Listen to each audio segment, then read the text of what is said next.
Good evening, Chairman Wright, Superintendent Halterman, and school board members. We continue to monitor the COVID-19 pandemic conditions, and as always, we are committed to the safe environment for all of our students, employees, and visitors to our schools. Our health mitigation team has met on several occasions since our last meeting. I wanted to at least inform the board as to who makes up our health mitigation team.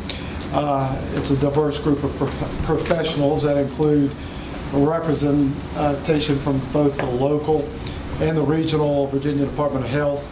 Kristen Vass, who's our school nurse at Mountain View Elementary School. Eric Tyree, who's our supervisor of maintenance transportation. Corey Bowles, our athletic trainer. Jason Conway, director of special education. Debbie Henderson, our administrative assistant. Charity Hale, who's our activities director.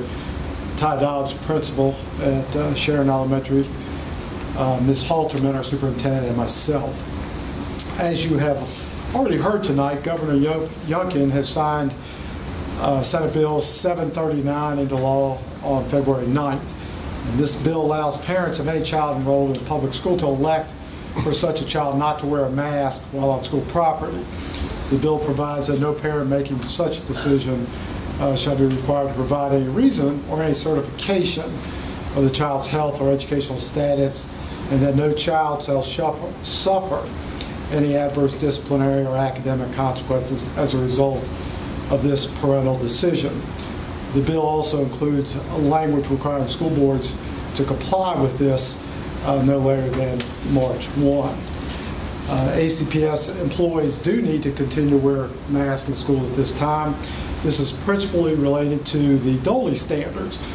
Governor Youngkin has also issued Executive Order number 6, which in part directs the Safety and Health Codes Board to convene an emergency meeting of their membership to discuss whether there is a continuing need for the permanent standards for infectious disease prevention of the virus that causes COVID-19. And the board is directed to consider federal action in regard to the Occupational Safety and Health Administration's emergency temporary standard. And the board is to report its findings to the governor within 30 days.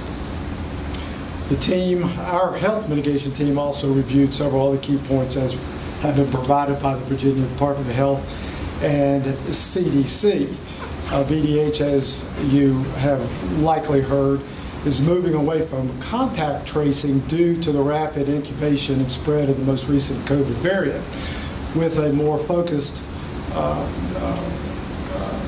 use of VDH and school resources on outbreaks. Isolation and quarantine requirements remain the same, a reduction from 10 days to 5 days, contingent upon masking on those days 6 through 10 while at school. Close contact guidelines have not changed, and band and choir continued to be noted as high-risk activities. Since the Virginia Department of Health still considers Alleghany County as a high transmission area for COVID-19, students who are part of a clinical setting, such as our nurses' clinics, will be strongly encouraged to wear masks to help mitigate the spread of COVID and other infectious diseases. As you've already heard also tonight, our extracurricular activities have continued with only minor interruptions based upon our current practice. As of today, we have approximately 25 students and or staff quarantined compared to over 100 just 2 weeks ago, which follows VDH's expectations that we will move out of the high transmission in early March, if not earlier, for our region. As a result, the health mitigation team consensus recommended to you, the school board, that we follow Executive Order number 2, effective Monday, February 14th.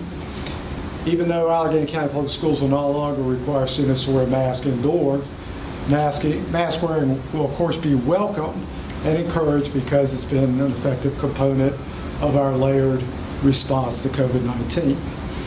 And finally, we continue to be extremely proud of our students and our staff and our parents who have worked together during these ever-changing times, and particularly over the past several weeks. We would be happy to answer any questions that the board might have. Fred, Sir? if I'm a student and I get COVID and I'm quarantined, right, 5 days? 5 days. Now, when I come back, do I have to wear a mask? Yes. Okay. So even though you said no students wear masks? 6 to 10. It's a parent. So if the parent objects to it, I would assume the kid would have to go home. Yes, that's correct. If they are an exposure, they've had COVID. That's right. so if you didn't wear the mask, then you go home and do virtual? The school would make those arrangements, yes. So as far as staff, we're waiting on the results of that meeting before you figure out anything about the staff. Right. And that's 30 days from, and when was the meeting? They have 30 days, it'll be mid-March at the latest is our anticipation. Sooner we hope. I have a question. How close are we to allowing recreation teams, parks and recreation back in our schools? We have talked about that in our health mitigation.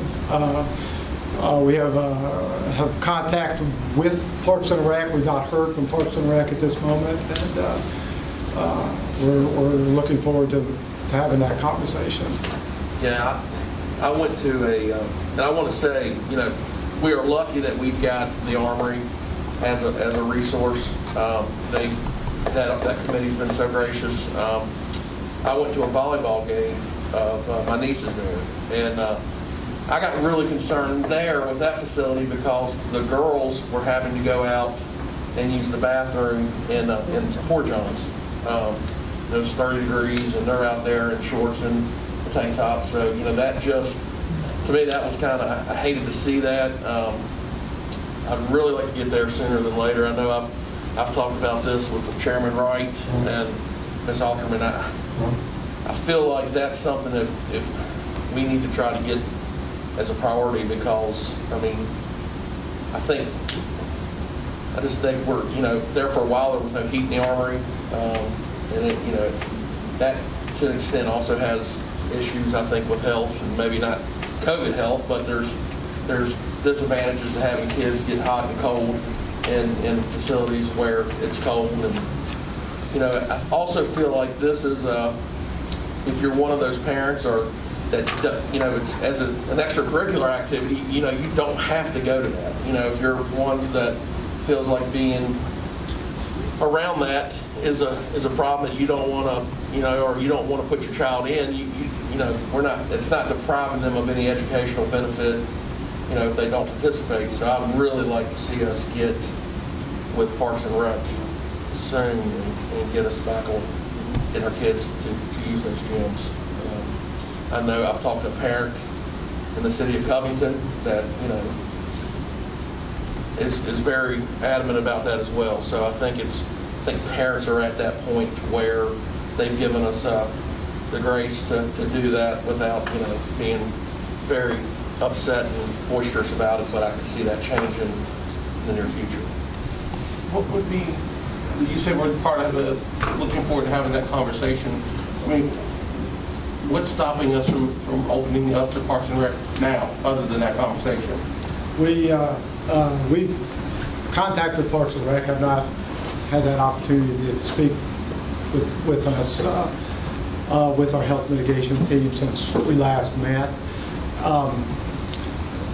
We're interested as to exactly what Parks and Rec is looking for at this point. So we'd have to wait till the next mitigation plan meeting after, before you can... Not necessarily. Okay. As long as this board's been gracious to provide our health mitigation team the opportunity to make changes and bring those back to the board each meeting. So, Mr. Vaughan, forgive me for interjecting. I think we might be expecting a phone call as early as tomorrow. Is that still accurate? Mm-hmm. Awesome. Yeah, another thing I also heard was that